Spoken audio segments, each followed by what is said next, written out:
श्रीमद् भगवत गीता चतुर्दश अध्याय गुणत्रय विभाग जोग। श्री भगवान उवाच ज्ञान मध्ये जाहा उत्तम जेउ ज्ञान श्रेष्ठ परम जाहाकू जाणी मुनि गण परम सिद्धि प्राप्त जान से ज्ञान मु कहूछि शुण प्रिय सखा मोर अर्जुन एहि ज्ञान को जे आश्रयी मो सह एकत्र लभई सृष्टि काले ता जन्म नाही प्रलय काले व्यथा नाही मोहर गर्भाधान स्थान महत ब्रह्म बोली जान सेथिरे मु गर्भस्थापई सर्वजीव सेठु उत्सई जेते जीव सर्वजोनिरे जन्मन्ति विभिन्न रूपरे मूल प्रकृति तांक माता मु बीज प्रदकारी पिता प्रकृति रुजात त्रिगुण सत्वे रज ओ तम जान अव्यय एहि तीनि गुण आत्मा को देहरे बांधीण आत्मा को देहे बांधी थाई एफासु जीवन फिटई निर्मल लोक निर्विकार एहि सबु गुण सत्वर ए सबु शुद्ध गुण थाए जीव को सुख ज्ञान दिए जीव को सुख ज्ञान देई आस को करीण बांधई रजगुणटी रागात्मक तृष्णार उत्पत्ति कारक तृष्णा को उत्पन्न करई कर्म आसक्ति रे बांधई अज्ञानुजात तम गुण जीव को मोहित करीण आलस्य ओ निद्रा दियई जीव को प्रमादे रखई जीव को प्रमादे रखीण पकाए फासर बंधन सत्वगुण सुख दियई रज कर्मे लिप्त करई तम ज्ञान को आच्छादई प्रमादरे लिप्त रखई तीनि गुणर ए लक्षण जानी रख तुमे अर्जुन रजतम करी अभिभूत सत्वगुण हुए प्रसारित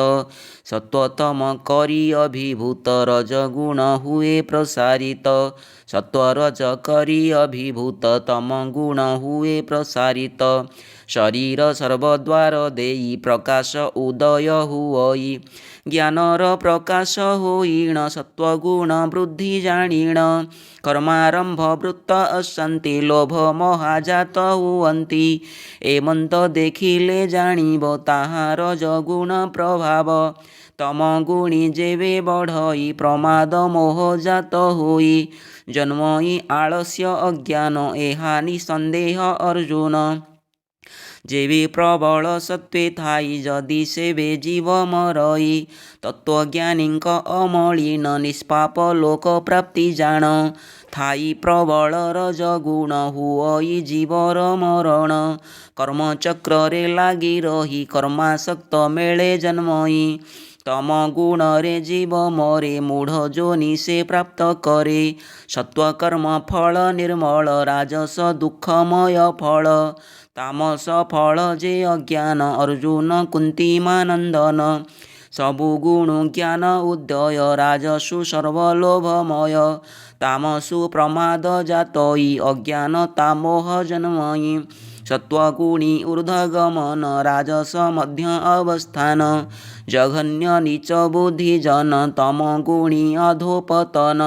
जेउ द्रष्टा देखी पारई गुण बिना अन्य कर्ता नाही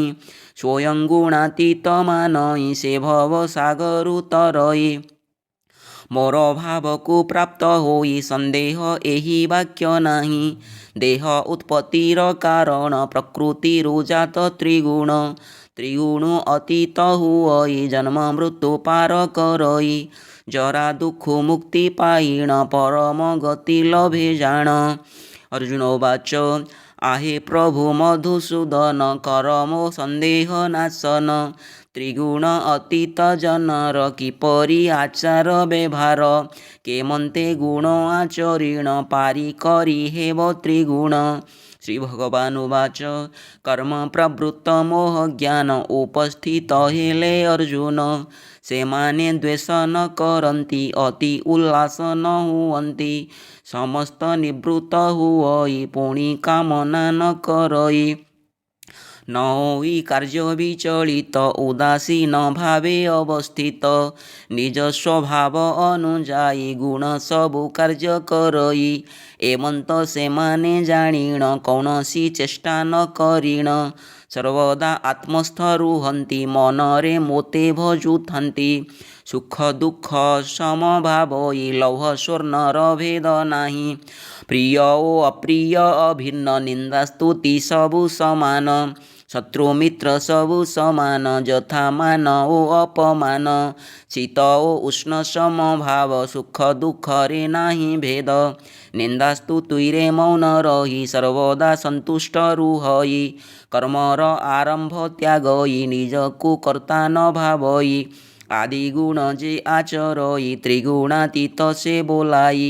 अनन्य भक्ति चित्ते रही जे मोर सेवा करुथाई भक्ति जोग जे आचरई बहु निर्वाण योग्य सेई मोहि आश्रय बहुंकर अमृत स्वरूप ईश्वर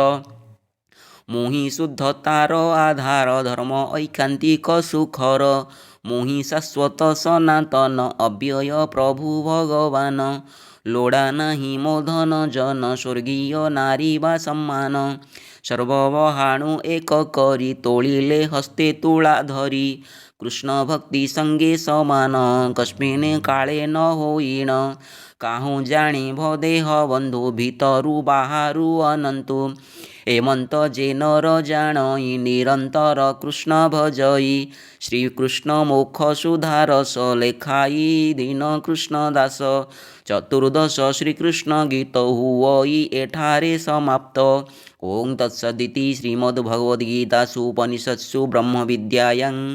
योगशास्त्रे श्रीकृष्णार्जुन संवादे गुणत्रय विभाग योग नाम चतुर्दशोऽध्यायः।